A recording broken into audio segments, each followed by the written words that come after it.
Munambam judicial commission നിയമനത്തിൽ സർക്കാരിനെതിരെ ഹൈക്കോടതി. നിയമനം നടത്താൻ സർക്കാരിന് എന്തധികാരമെന്ന് ഹൈക്കോടതിയുടെ ചോദ്യം. ഉടമസ്ഥാവകാശം സിവിൽ കോടതി തീർപ്പാക്കിയ കേസിൽ ഇടപെടാനാവില്ല. തീർപ്പാക്കിയ വിഷയത്തിലെ കമ്മീഷന്റെ നിയമനം ദോഷകരമായ ഫലമുണ്ടാക്കുമെന്നും കോടതി നിരീക്ഷിച്ചു. ശ്യാം ദേവരാജ് നൽകും വിവരങ്ങൾ. ശ്യാം ദേവരാജ്, സർക്കാരിന്റെ ഭാഗത്തു നിന്നുള്ള വിശദീകരണം ഈ വിഷയത്തിൽ തേടിയോ കോടതി? പ്രത്യേകിച്ചും ജുഡീഷ്യൽ കമ്മീഷന്റെ പ്രവർത്തനങ്ങൾ, അത് റിപ്പോർട്ട് സമർപ്പിക്കലിലേക്ക് എത്തുന്ന വേളയിലാണല്ലോ കോടതിയുടെ വിമർശനം വരുന്നത്. സുജയ പാർവതി, അങ്ങനെയാണ്. സർക്കാർ ഇക്കാര്യത്തിൽ വിശദീകരണം നൽകിയിരുന്നു. അത് പ്രാഥമികമായ വിശദീകരണമാണ്. സർക്കാരിന് ഇക്കാര്യത്തിൽ ജുഡീഷ്യൽ കമ്മീഷൻ നിയോഗിക്കാനുള്ള അധികാരമുണ്ട് എന്ന കാര്യമാണ് സർക്കാർ വ്യക്തമാക്കിയത്. പ്രത്യേകിച്ചും ഭരണഘടനയുടെ പട്ടികയിലുള്ള സംസ്ഥാന പട്ടികയിലുള്ള എൻട്രി 18 അനുസരിച്ച് സർക്കാരിന് ഈ കമ്മീഷനെ നിയോഗിക്കാൻ അധികാരമുണ്ട് എന്നും കൺകറന്റ് ലിസ്റ്റ് അനുസരിച്ച് 6ഉം 35ഉം ലിസ്റ്റുകൾ അനുസരിച്ച് എൻട്രികൾ അനുസരിച്ചും അധികാരമുണ്ട് എന്നാണ് സംസ്ഥാന സർക്കാർ വ്യക്തമാക്കിയത്. ഇത് ഭൂമി എന്നതാണ് ഇതിലെ നിർവചനം. അതുകൊണ്ട് തന്നെ അക്കാര്യത്തിൽ സംസ്ഥാന സർക്കാരിന് കമ്മീഷനെ നിയോഗിക്കാൻ അധികാരമുണ്ട് എന്നാണ് സർക്കാർ വ്യക്തമാക്കിയത്. പക്ഷേ ഹൈക്കോടതി ഇതിൽ പറഞ്ഞ കാര്യം ഈ വഖഫ് ഭൂമി എന്ന് ഡിക്ലെയർ ചെയ്ത്, അതായത് അങ്ങനെ വ്യക്തത വരുത്തിയ കോടതി തന്നെ വ്യക്തത വരുത്തിയ ഒരു കാര്യത്തിൽ സർക്കാരിന് ഈ രീതിയിൽ നിയോഗിക്കാനുള്ള അധികാരം ഉണ്ടോ എന്ന കാര്യമാണ്, എന്ത് അധികാരമുണ്ട് എന്ന കാര്യമാണ് ഹൈക്കോടതി ആവർത്തിച്ച് ചോദിക്കുകയും ചെയ്തത്. മനസ്സിരുത്തിയല്ല ജുഡീഷ്യൽ കമ്മീഷണർ നിയമനം എന്ന കാര്യവും കൂടി ഹൈക്കോടതി വിമർശിക്കുകയും ചെയ്തു. ജുഡീഷ്യൽ കമ്മീഷണർ നിയമനം കണ്ണിൽ പൊടിയിടാനാണ് എന്നുമാണ് ഹൈക്കോടതിയുടെ മറ്റൊരു വിമർശനം. ഇക്കാര്യത്തിൽ ബുധനാഴ്ച വിശദമായ മറുപടി നൽകണമെന്നാണ് ഹൈക്കോടതി സർക്കാരിന് നൽകിയ നിർദ്ദേശം. ഭൂമി വിഷയം സംസ്ഥാന സർക്കാരിന്റെ അധികാര പരിധിയിലാണ് എന്ന കാര്യം സർക്കാർ വിശദീകരിച്ചു. ഇക്കാര്യത്തിൽ ജുഡീഷ്യൽ കമ്മീഷനെ നിയമിക്കേണ്ടത് കേന്ദ്ര സർക്കാരാണോ അതോ സംസ്ഥാന സർക്കാരാണോ എന്ന കാര്യവും കൂടി ഹൈക്കോടതി ചോദിക്കുകയും ചെയ്തു. വഖഫ് ഭൂമിയിൽ അന്വേഷണത്തിന് ജുഡീഷ്യൽ കമ്മീഷനെ നിയോഗിക്കാനാകില്ല എന്ന കാര്യവും കൂടി ഒരു ഘട്ടത്തിൽ ഹൈക്കോടതി നിരീക്ഷിച്ചു. അത് 104 ഏക്കറിന്റെ കാര്യത്തിലാണ് ഈ രീതിയിൽ ഹൈക്കോടതി ഒരു നിരീക്ഷണം നടത്തുകയും ചെയ്തത്. വഖഫ് അല്ലാത്ത ഭൂമിയിൽ കമ്മീഷൻ നിയോഗിക്കാൻ സർക്കാരിന് അധികാരമുണ്ട് എന്നുകൂടി ഹൈക്കോടതി നിരീക്ഷിക്കുകയും ചെയ്യുന്നു. കമ്മീഷന്റെ പരിഗണനാ വിഷയത്തിൽ നിന്ന് 104 ഏക്കർ ഭൂമി ഒഴിവാക്കിയിട്ടില്ലല്ലോ, വിജ്ഞാപനത്തിൽ അങ്ങനെ വ്യക്തതയില്ലല്ലോ എന്ന കാര്യമാണ് ഹൈക്കോടതി സർക്കാരിനോട് ചോദിക്കുകയും ചെയ്തത്. തീർപ്പാക്കിയ വിഷയത്തിലെ കമ്മീഷന്റെ നിയമനം ദോഷകരമായ ഫലങ്ങൾ ഉണ്ടാക്കും എന്ന കാര്യവും കൂടി ഹൈക്കോടതി ഒരു ഘട്ടത്തിൽ നിരീക്ഷിക്കുകയും ചെയ്തു. ഈ ഹർജി ഇന്നലെയാണ് ആദ്യം ഹൈക്കോടതിയുടെ പരിഗണനയ്ക്ക് വരുന്നത്. തുടരുക. നമുക്കൊപ്പം ഇപ്പോൾ മുനമ്പം ഭൂസംരക്ഷണ സമിതി കൺവീനർ ശ്രീ ജോസഫ് ബെന്നി ചേരുകയാണ്.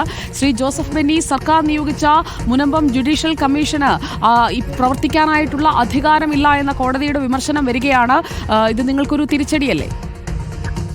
ഇല്ല, അത് കോടതി അത് ശരിയായ രീതിയിൽ പരിശോധിച്ചിട്ടില്ല എന്നാണ് മനസ്സിലാക്കാൻ സാധിക്കുന്നത്. കാരണം 33 വർഷമായിട്ട് പോക്കുവരവ് ചെയ്ത് ഞങ്ങൾ താമസിച്ചുകൊണ്ടിരിക്കുകയാണ്.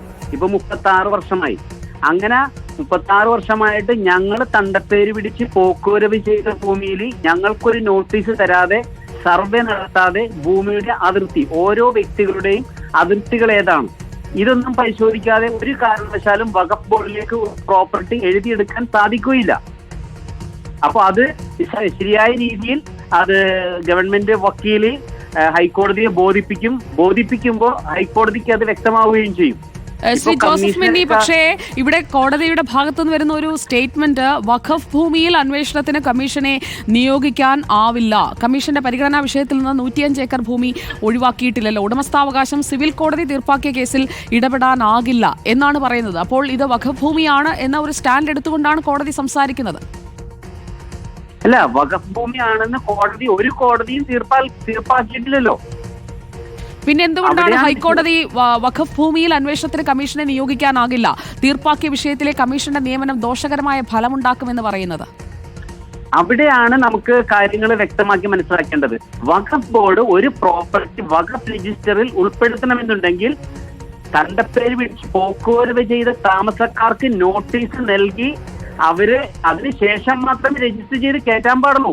ഇത് സർവേ നടത്താതെ 1971 ജഡ്ജ്മെന്റിലാണ് സർവേ നടത്തിയേക്കുന്നത്.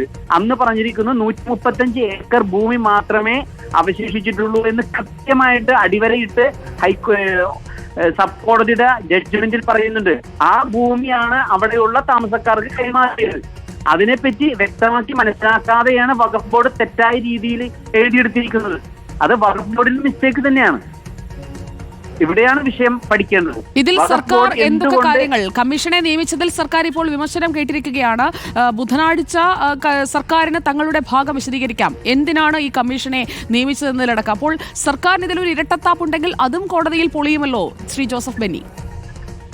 സർക്കാരിന് ഇരട്ടത്താപ്പ് ഉണ്ടെന്ന് നമുക്ക് പറയേണ്ട ആവശ്യമില്ല. അതായത് വഖഫ് ബോർഡ് തെറ്റായ രീതിയിൽ ഈ പറയുന്ന ജനങ്ങളുടെ ഭൂമി വഖഫ് രജിസ്റ്ററിൽ എഴുതി ചേർത്തതാണ് തെറ്റി. അത് 2019 എഴുതി ചേർത്തു. എന്തിന്റെ അടിസ്ഥാനത്തിൽ അവർ എഴുതി ചേർത്തു? താമസക്കാരായി പോക്കുവരവ് ചെയ്യുന്ന ആളുകൾക്ക് നോട്ടീസ് കൊടുക്കണ്ടേ? എവിടെയെങ്കിലും പറഞ്ഞിട്ടുണ്ടോ താമസക്കാർക്ക് ഒരു നോട്ടീസ് കൊടുക്കാതെ, സർവേ നടത്താതെ, അതിർത്തികൾ രേഖപ്പെടുത്താതെ ഭൂമി എഴുതിയെടുക്കാൻ പറ്റുമെന്ന് ഒരു സ്ഥലത്തും പറഞ്ഞിട്ടില്ല. അതാണ് തെറ്റ്. അതിനെ ചൂണ്ടിക്കാണിക്കും. എന്തായാലും ശരി, ഞങ്ങൾ ഹൈക്കോടതിയിൽ നാളെ തന്നെ ഇതുമായി ബന്ധപ്പെട്ടിട്ട്, നാളെ അവധിയാണല്ലോ, തിങ്കളാഴ്ച തന്നെ ഇതുമായി ബന്ധപ്പെട്ടിട്ട് ഞങ്ങൾ മുന്നോട്ട് പോകും. അതിൽ ഞങ്ങൾക്കും ഇംപ്ലീറ്റഡ് ആകാൻ സാധിക്കും, എന്നിട്ട് ഞങ്ങളുടെ ഭാഗം കേൾക്കാനായിട്ട് സാധിക്കും.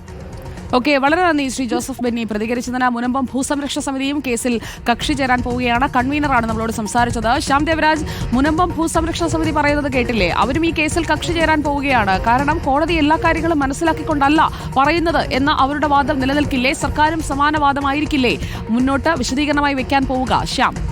സുജയ പറഞ്ഞതിൽ ഏറ്റവും പ്രധാനപ്പെട്ട കാര്യം 104 ഏക്കർ ഭൂമിയുടെ കാര്യമാണ് ഹൈക്കോടതി പ്രധാനമായും ചോദിച്ചത്. അക്കാര്യത്തിൽ നേരത്തെ തന്നെ സിവിൽ കോടതി ഒരു തീരുമാനത്തിലെത്തിയിട്ടുണ്ട്. അത് വഖഫ് ഭൂമിയാണ് എന്ന് അംഗീകരിച്ചിട്ടുണ്ട്. ഇത് ആകെ 404 ഏക്കർ ഭൂമിയുടെ കാര്യമാണെന്നാണ് നമ്മൾ മനസ്സിലാക്കുന്നത്. അതിൽ 104 ഏക്കർ ഭൂമി ഇതിനകം തന്നെ വഖഫ് ഭൂമിയാണ് എന്ന് സിവിൽ കോടതി കണ്ടെത്തിയിട്ടുണ്ട്. അക്കാര്യം ഹൈക്കോടതി അംഗീകരിച്ചിട്ടുമുണ്ട് എന്ന കാര്യമാണ് ജസ്റ്റിസ് ബെച്ചുകുര്യൻ തോമസ് അധ്യക്ഷനായ സിംഗിൾ ബെഞ്ച് നിരീക്ഷിച്ചത്.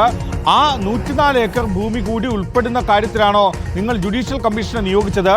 അങ്ങനെയെങ്കിൽ അത് വിജ്ഞാപനത്തിൽ അതിൽ നിന്ന് ഈ 104 ഏക്കർ ഭൂമി ഒഴിവാക്കിയിട്ടുണ്ടോ? ജുഡീഷ്യൽ കമ്മീഷന്റെ പരിഗണനാ വിഷയത്തിൽ നിന്ന് ഈ 104 ഏക്കർ ഭൂമി ഒഴിവാക്കിയിട്ടുണ്ടോ എന്നാണ് ഹൈക്കോടതി സർക്കാരിനോട് ചോദിച്ചത്. അങ്ങനെ ഒഴിവാക്കിയിട്ടില്ല എങ്കിൽ, അങ്ങനെ ആ രീതിയിൽ 104 ഏക്കർ ഭൂമിയിൽ, വഖഫ് ഭൂമിയിൽ അന്വേഷണം നടത്താൻ ജുഡീഷ്യൽ കമ്മീഷന് അധികാരമില്ല എന്ന് ഹൈക്കോടതി വ്യക്തമാക്കുന്നു. പക്ഷേ അതിനപ്പുറത്തേക്ക് വഖഫ് അല്ലാത്ത ഭൂമിയിൽ കമ്മീഷനെ നിയോഗിക്കാൻ സർക്കാരിന് അധികാരമുണ്ട് എന്ന കാര്യവും കൂടി ഹൈക്കോടതി വ്യക്തമാക്കുകയും ചെയ്തു. ഒരുപക്ഷെ ഈ വഖഫ് ഭൂമിയിലേക്ക് ഒരു ഘട്ടത്തിൽ ഹൈക്കോടതി വ്യക്തമാക്കിയത് ഈ 104 ഏക്കർ ഭൂമിയിൽ ജുഡീഷ്യൽ കമ്മീഷന്റെ അധികാരം അല്ലെങ്കിൽ അന്വേഷണം തടയാൻ ആവശ്യമായ നിലപാട് സ്വീകരിക്കും. പക്ഷേ അത് ഈ ഘട്ടത്തിൽ സ്വീകരിക്കുന്നില്ല എന്നാണ് ഹൈക്കോടതി ഒരു ഘട്ടത്തിൽ വ്യക്തമാക്കുക കൂടി ചെയ്തത്. ഉടമസ്ഥാവകാശം സിവിൽ കോടതി ഇതിനകം തന്നെ തീർപ്പാക്കിയിട്ടുണ്ട്. ഹൈക്കോടതി അത് അംഗീകരിച്ചിട്ടുമുണ്ട്. അക്കാര്യത്തിൽ ഇടപെടാനാകില്ല എന്ന കാര്യമാണ് ഹൈക്കോടതി വ്യക്തമാക്കുകയും ചെയ്യുന്നത്. അങ്ങനെ നിരവധിയായ ചോദ്യങ്ങളാണ് ഇന്ന് ഹൈക്കോടതി സർക്കാരിനോട് ചോദിച്ചത്.